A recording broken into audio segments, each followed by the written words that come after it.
Deep in the heart of central Iran, the Natanz uranium enrichment facility is buried more than 70 feet below the desert, surrounded by thick concrete walls and guarded with anti-aircraft guns. The Iranians maintained it was to produce fuel for civilian nuclear power, but the US and its allies feared its real purpose was the development of nuclear weapons. The West has long viewed the prospect of a nuclear Iran as a threat to be reckoned with.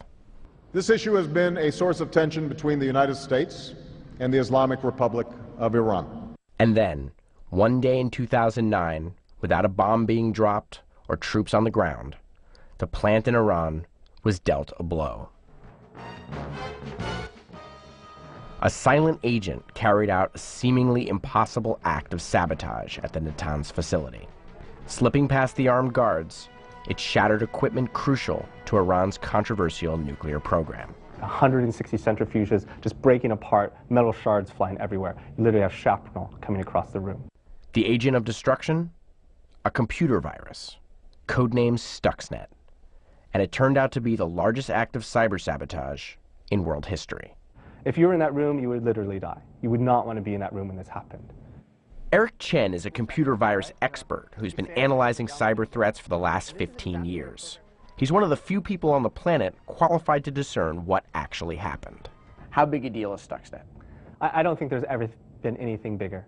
You know, the closest thing that's been bigger is maybe the advent of the internet. Chen works for Symantec in Los Angeles. It's one of the largest information security providers in the world.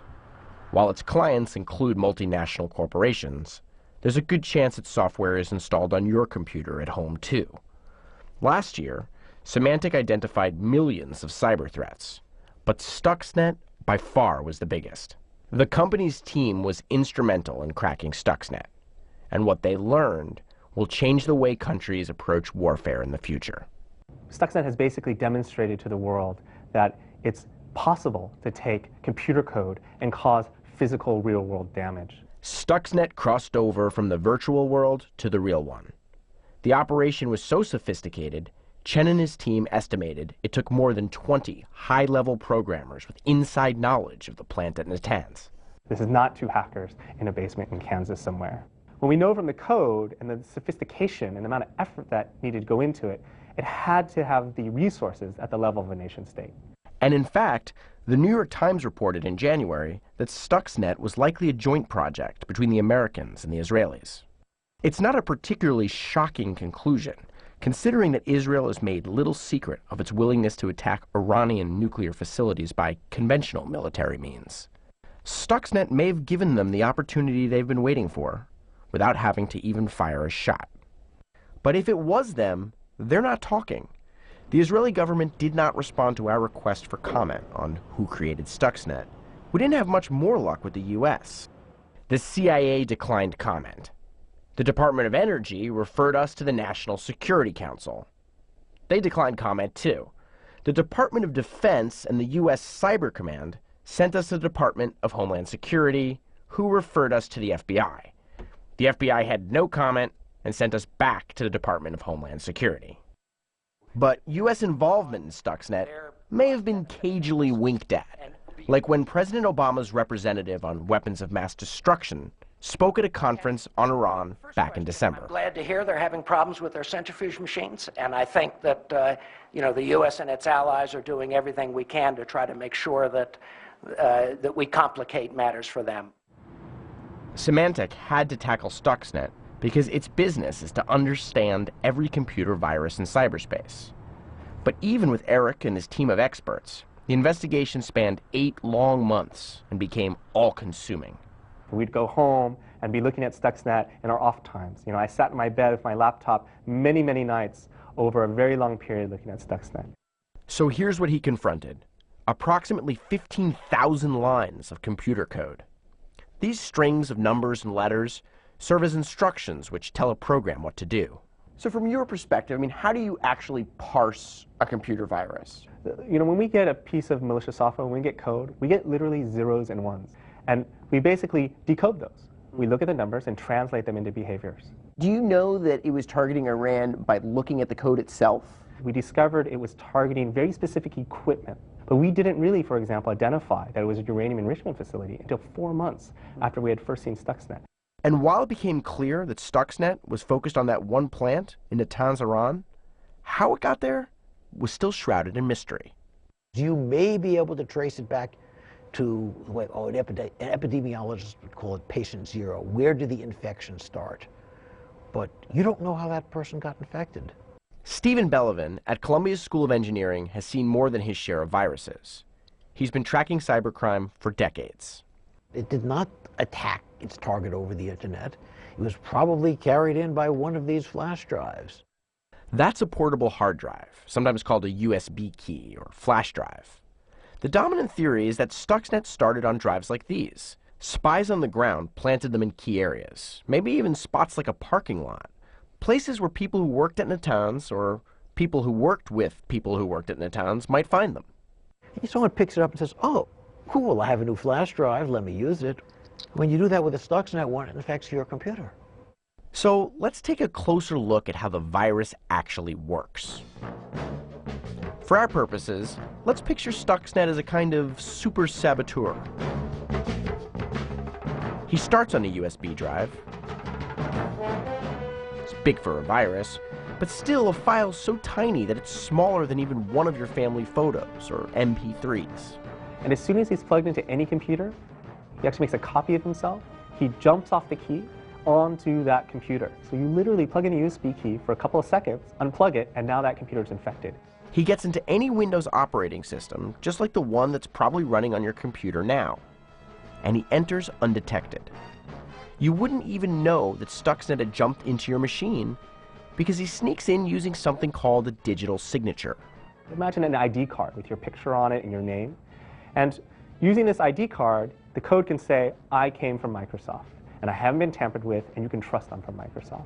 But what Stuxnet did was it stole some of those identity certificates from 2 different companies and basically signed its own software with those certificates. So when that software came onto the computer, Windows said, oh, this looks legitimate. You come from a trusted vendor, and allowed Stuxnet to run. Now, once Stuxnet is loaded into a computer, it starts looking for ways to spread, ways out. Let's call them doors. It can spread in one of several different ways. It can look for other flash drives. It can spread to your file server. It can spread to a print spooler if you're sharing a printer with other people. So Stuxnet can get around pretty well that way, but don't worry. He's not interested in breaking home computers. It's a carrier. Think Typhoid Mary. She carried the typhoid germ. She wasn't sick from it. That's what your home computer would be like. It wouldn't slow it down. It might try to infect other computers, but it's not going to do any damage to your computer. Remember, the only computer Stuxnet's really interested in breaking is that one in Natanz. He's basically looking for something very particular. It's basically a mini computer that's running factory automation. Stuxnet checks door after door, looking for that one specific computer that's so vital for the plant's operation. And this is the exact same model that would have been running in the facility that Stuxnet targeted. But this thing is smaller than a toaster. Yeah, I was actually surprised when I got it. I had never seen it. Believe it or not, you can just buy one online, which Chen and his team did when they were trying to get to the bottom of Stuxnet. It may not look like much, but this little module actually controls those centrifuges that are spinning up nuclear fuel. And when Stuxnet finally finds it, it begins unleashing destruction. Now, the centrifuges are already spinning near the speed of sound, but Stuxnet starts turning them even faster. Well, you're spinning the centrifuge twice as fast as it's supposed to go. Just think of the tach on your car with that nice red line saying you're not supposed to run the motor more than 6,000 RPM or you'll damage your motor. And that's how Stuxnet destroys the centrifuges, essentially wrecking those very delicate, very expensive pieces of equipment. Isn't it one of the major jobs of a enrichment facility to be monitoring for centrifuges spinning out of control? Yeah, absolutely. I mean, there's multiple safeguards. But Stuxnet gets around those. Stuxnet's pretty smart. It gave a fake readout to say, it's running at the normal speed, boss. It's not doing anything it's not supposed to. You've programmed it to do something, it's doing it, and you can look at your screen and see it's doing it correctly. And unknown to you, the motor is spinning twice as fast and damaging your centrifuge. So Stuxnet tricks the computer into thinking that everything is just fine. But people work at those plants too. People with eyes and ears. The noise alone would be very abnormal, be extremely loud. And there'd be someone in the control room who would literally hear something going wrong. And they have a big red button, literally, to shut down the system. And Stuxnet would hijack that. So they would hit that big red button, Stuxnet would go, sorry, I'm running, and totally ignore the fact that the shutdown sequence has been initiated. Workers would have to just sit helplessly by as the enrichment process fell apart before their eyes. The story of Stuxnet turned out to be the first salvo in a new kind of war. It's a war that doesn't require standing armies or multi-million-dollar fighter jets. Cyber war? I need a room full of computers, 20 to 30 people. How are you going to tell this from any other office building with a server room and 30 programmers? There is a veil of anonymity in cyberspace. It is very hard to detect and track, and then, of course, to disrupt your adversaries. To better understand the impact of Stuxnet on the future of warfare, we visited the Naval Postgraduate School to talk with Professor John Arquilla. He's a former advisor to Defense Secretary Donald Rumsfeld, and he's the man who coined the term cyber war. Ballistic missiles come with return addresses. That's pretty easy. This is very, very different. Arquilla is worried that the next time a Stuxnet hits, it'll attack our infrastructure. Maybe it doesn't have to be a centrifuge. It could be the automatic controls on an oil pipeline. It could be something that regulates a dam or a nuclear reactor. And the fact that a policy choice was made somewhere to do this, to engage in this kind of attack against another, says that it's open season now. A big downside of a cyber weapon is that once you attack someone with it, their programmers now have the code. Now the Iranians possess that weapon and can perhaps re-engineer it. It's a legitimate fear. A survey by McAfee, a large cybersecurity company, supported the idea that militaries in several countries have done reconnaissance and planning for cyber attacks, mapping the underlying network infrastructure and locating vulnerabilities for future attack. They talked to executives from the energy, oil, gas, and water sectors about cyber risks in their companies. 85% of them detected some network infiltration in their systems. It's an arms race, and it seems to be a never-ending arms race, and it probably will be a never-ending arms race. With tens of thousands of new cyber threats appearing every day, it's likely that the long nights Eric Chen spent on Stuxnet will not be his last. Every time we put new types of protection in place, attackers attempt to try to get around that. And when they do that, we then try to defeat them. It's back and forth, and it's cat and mouse for sure. You too can embark on a top-secret mission to disable a covert nuclear program. Play the role of Stuxnet in an interactive game you'll find on the Need to Know site. On the next edition of Need to Know. Wounded in Iraq, Scott